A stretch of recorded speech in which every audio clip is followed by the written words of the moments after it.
नमस्कार दोस्तों, sunshine academy channel में आप सबका स्वागत है। आज मैं दोस्तों आप लोगों को अंकगणित के बारे में बताऊंगा दोस्तों, जिसमें अंकगणित किसे कहते हैं। ये गणित का भाग होता है दोस्तों, उसको विस्तार से समझेंगे आज। अंकगणित पहले होता क्या उसको समझते हैं।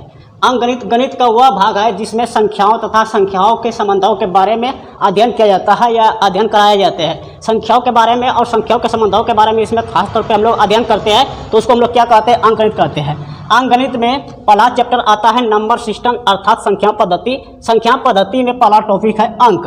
अंक क्या होता है, जीरो से लेकर हम लोग अंक कहते हैं और इसी अंक के मेल से संख्या बनता है। जैसे जीरो से लेकर 9 तक में ही कोई संख्या तैयार होता है। जैसे हम लोग अगर कोई संख्या लिखते हैं, मान के चलो यहाँ देखो संख्या लिखा हुआ है 2 एक अंक है, 3 भी एक अंक है। जब दोनों मिला तो संख्या बनता है। तो संख्या हम लोग समझ गए कि अंकों की मेल से क्या बनता है, संख्या बनता है। और 0 से लेकर 9 तक अंक भी कहलाता है और संख्या भी कहलाता है, लेकिन मोस्टली हम लोग इसको समझते हैं कि ये अंक है। इसी से कोई भी संख्या तैयार होता है। 0 से लेकर 9 तक इसी से भी कोई संख्या तैयार होता है। तो क्या हो गया, अंक 0 से लेकर 9 तक अंक कहलाता है और संख्या हो गया अंकों के मेल से संख्या बनता है। जैसे यहाँ 23 लिखे हैं, 2 और 3 मिला है तो ये अंक हो गया, ये संख्या हो गया।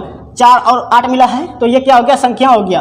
5 और 0 मिला है तो ये क्या हो गया, संख्या हो गया। 6 और 7 मिला है, ये संख्या हो गया। तो अंकों की मेल से संख्या बनता है और 0 से लेकर 9 तक ये अंक कहलाता है। आइए अब संख्या के प्रकार को समझते हैं, टाइप्स ऑफ नंबर।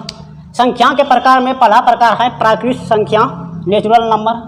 जो संख्या 1 से शुरू होकर अनंत तक जाती है उस संख्या को हम लोग प्राकृत संख्या कहते हैं, या हम दूसरे शब्दों में कह सकते हैं गिनती वाली सारी संख्याओं को प्राकृत संख्या कहा जाता है। जैसे हम लोग गिनती शुरू किसी भी चीज़ से करते हैं तो 1 से काउंट करना शुरू करते हैं या 1 से गिनती शुरू करना करते हैं, तो इस संख्या को हम लोग प्राकृत संख्या कहते हैं। ऐसे ही बोल सकते हैं गिनती वाली सारी संख्याओं को प्राकृत संख्या कहा जाता है, या 1 से शुरू होकर जो अनंत तक जाती है उस संख्या को प्राकृत संख्या कहा जाता है।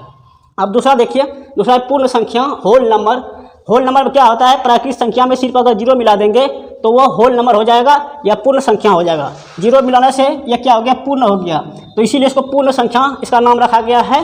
तो 0 से शुरू होकर जो संख्या अनंत तक जाती है उसे हम लोग पूर्ण संख्या कहते हैं या होल नंबर कहते हैं। क्या कि ये 0 आने से यह संख्या पूर्ण हो गया, इसीलिए इसका नाम पूर्ण संख्या दिया गया है। संख्या का प्रकार में आइए अब तीसरा प्रकार देखते हैं, सम संख्या, इवन नंबर। जो संख्या 2 से पूरी तरह से कट जाए या जिस संख्या में 2 से पूरा भाग लग जाए उस संख्या को सम संख्या, इवन नंबर कहा जाता है। जैसे 2, 4, 6, 8, 10 इस सब संख्या में दोस्तों पूरा 2 से भाग लग जाएगा, तो यह सब संख्या क्या है, सम संख्या है। जिसमें 2 से पूरा भाग लग जाए समझ लो वो संख्या सम है, इसका यही शर्त है। अब देखिए चौथा टाइप इसका विषम संख्या, ऑड नंबर। जिस संख्या में 2 से पूरा भाग नहीं लगता है उस संख्या को विषम संख्या कहा जाता है। जिसमें 2 से पूरा भाग नहीं लगता या 2 से पूरा नहीं कटता है तो समझ लीजिए कि वह विषम संख्या है। जैसे 3, 7, 9, 11, 13 आदि इसी तरह आते जाएगा, जिसमें 2 से भाग नहीं लगेगा, समझ लेना कि वह संख्या विषम संख्या है। उसके बाद पूर्णांक। पूर्णांक का वैसे तो अर्थ होता है पूरा अंक, तो यहाँ पूर्णांक संख्या का डिफिनेशन आप देख लीजिए।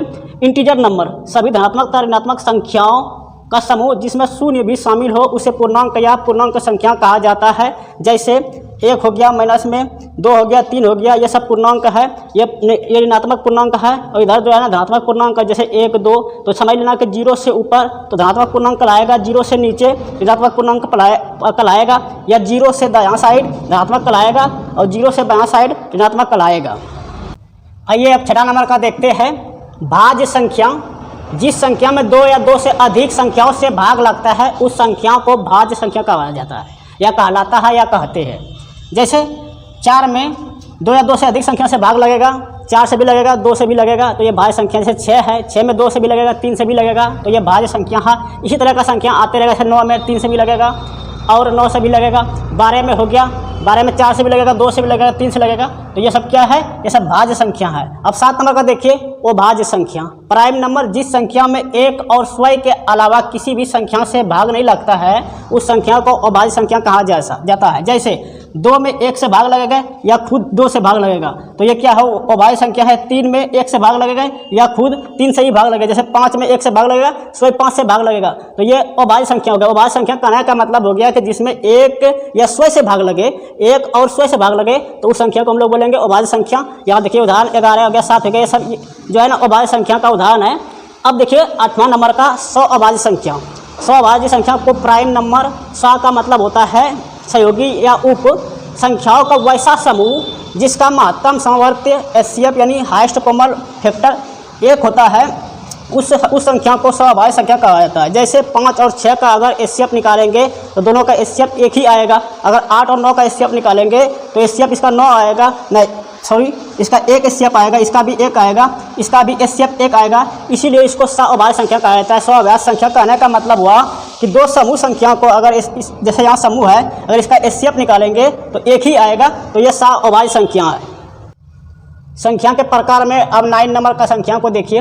जुड़वा अभाज्य संख्या ट्विन प्राइम नंबर, वैसे अभाज्य संख्या को का युग्म या जोड़ा जिसका अंतर 2 हो उसे जुड़वा अभाज्य संख्या कहा जाता है। इसका कहने का आशा है दोस्तों कि जैसे ये ट्विन प्राइम नंबर जो होता है इसमें 2 का अंतर होता है। जैसे कि यहाँ 3 और 5 जो ये जुड़वा है, युग्म है, ये जुड़वा संख्या है या युग्म संख्या है, इन दोनों के बीच में जो अंतर है 2 का आ रहा है, इसमें भी 2 का अंतर आ रहा है, इसमें भी 2 का अंतर आ रहा है, इसी तरह सभी में 2 का अंतर आएगा। तो जुड़वा अभाज्य संख्या कहने का आशय हो गया कि यह संख्या तो युग्म के रूप में रहेगा, लेकिन दोनों संख्या के बीच में अंतर 2 होगा।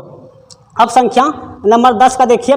परिमेय संख्या ये रेशनल नंबर वह संख्या जो P/Q के रूप में रहता है या जिस संख्या को हम P/Q के रूप में लिख सकते हैं या व्यक्त कर सकते हैं, उस संख्या को हम लोग परिमेय संख्या कहते हैं या रेशनल नंबर कहते हैं, जिसका 2 शर्त होता है। पहला शर्त इसका है कि P और Q पूर्णांक होना चाहिए। P और Q क्या होना चाहिए? पूर्णांक होना चाहिए। पूर्णांक कहने का मतलब है दोस्तों कि पूरा अंक होना चाहिए। अंक चाहे माइनस में रहे या प्लस में रहे उससे मतलब नहीं है, लेकिन वह पूर्णांक होना चाहिए, पूरा अंक होना चाहिए। जैसे अगर हम -2/6 लिखेंगे तो ये परिमेय हो गया। अगर लिखेंगे -6/7 लिखेंगे तो परिमेय संख्या है। अगर लिख देंगे 1.5 तो ये परिमेय संख्या में नहीं है। अगर नीचे डालेंगे तो ये परिमेय के रूप में इसको भले कन्वर्ट कर सकते हैं, लेकिन ये परिमेय में नहीं है, क्योंकि ये 1.5 जो है ना ये पूर्णांक नहीं है, इसीलिए ये परिमेय में नहीं होगा। ये पहला इसका शर्त हुआ। और दूसरा शर्त इसका है Q बराबर 0 नहीं होना चाहिए। इसका कहने का मतलब है Q not equal to 0, Q बराबर 0 नहीं होना चाहिए। अगर Q बराबर 0 हो जाएगा, नीचे 0 आ जाएगा तो वो इन्फिनिटिव हो जाएगा। जैसे अगर हम 2/0 लिखेंगे तो ये परिमेय नहीं कहलाएगा। भले 0 ऊपर आ सकता है लेकिन 0 नीचे नहीं आ सकता है, इन्फिनिटिव हो जाएगा। तो ये दोनों शर्तों को याद रखोगे तो परिमेय क्लियर हो जाएगा। परिमेय में इतना ही है। अब चलिए दूसरे प्रकार में अब 11 नंबर का देखिए संख्या। अपरिमेय संख्या इरेशनल नंबर, वैसे संख्या जिसे हम लोग P/Q के रूप में नहीं लिख सकते हैं या P/Q के रूप में नहीं व्यक्त कर सकते हैं, या जिसको हम लोग भिन्न के रूप में नहीं लिख सकते हैं, उसे हम लोग क्या कहते हैं? अपरिमेय संख्या कहते हैं। जैसे √5, √7, √2 etc। ये सब क्या है दोस्तों? ये सब जो है ना अपरिमेय संख्या जिसको हम लोग P/Q के रूप में नहीं लिख सकते हैं या नहीं व्यक्त कर सकते हैं या नहीं भिन्न के रूप में लिख सकते हैं, उसे हम लोग क्या कहेंगे? अपरिमेय संख्या कहेंगे। ये क्लियर है। उसके बाद देखिए अगला अब वास्तविक संख्या। वास्तविक संख्या इसको अंग्रेजी में रियल नंबर बोला जाता है। परिमेय संख्या और अपरिमेय संख्या की समूह को हम लोग क्या कहते हैं? वास्तविक संख्या कहते हैं। परिमेय संख्या और अपरिमेय संख्या के समूह जब मिला देंगे या समूह बना देंगे तो वो क्या कहलाएगा? वो वास्तविक संख्या कहलाएगा। जैसे यहाँ देखिए 1/2, 3/4 ये सब जो है परिमेय संख्या है। √3 ये अपरिमेय संख्या है, √2 भी अपरिमेय संख्या है, √7 भी अपरिमेय संख्या है, जैसे कि 6/9 यह परिमेय संख्या है। तो ये समूह है संख्या का, तो ये क्या कहलाएगा? वास्तविक संख्या कहलाएगा। परिमेय संख्या और अपरिमेय संख्या की समूह को हम लोग क्या कहते हैं? वास्तविक संख्या कहते हैं। उसके बाद देखिए दोस्तों रामानुजन या हार्डी संख्या, हार्डी नंबर या रामानुजन नंबर, वैसे संख्या जिसको हम लोग 2 तरह से घन के रूप में लिख सकते हैं, उस संख्या को रामानुजन या हार्डी संख्या कहा जाता है। इसके पीछे दोस्तों कहानी है, किसी अगले वीडियो में बात करेंगे। यहाँ भी देख लीजिए उसका उदाहरण 1729 है। या 1729 को हम लोग घन के रूप में 2 तरह से लिख सकते हैं। पहला इसका जो तरह है देखिए दोस्तों, पहला इसका जो प्रकार है 10 पे क्यूब लगाए और 9 पे क्यूब लगाए तो इसको गुना किए तो 1000 होगा। और फिर 9 पे क्यूब 9 को 3 बार गुना करेंगे तो 729 होगा। दोनों को जोड़ेंगे तो 1729 हो गया। ये एक प्रकार का हो गया ये देखिए। उसके बाद इसका दूसरा देखिए 12 पे क्यूब लगाएंगे तो 1728 होगा। 1 का क्यूब 1 होगा, दोनों को जोड़ेंगे तो 1729 होगा। देखिए 2 तरह से हम लिख सकते हैं इस नंबर को, ये हार्डी संख्या कहलाता है। इसके बारे में कभी बात करेंगे। तो इस तरह का वीडियो देखने के लिए हमारे चैनल सनशाइन एकेडमी को सब्सक्राइब करें, बेल आइकन को प्रेस करें और वीडियो को लाइक एंड शेयर जरूर करें। थैंक्स दोस्तों।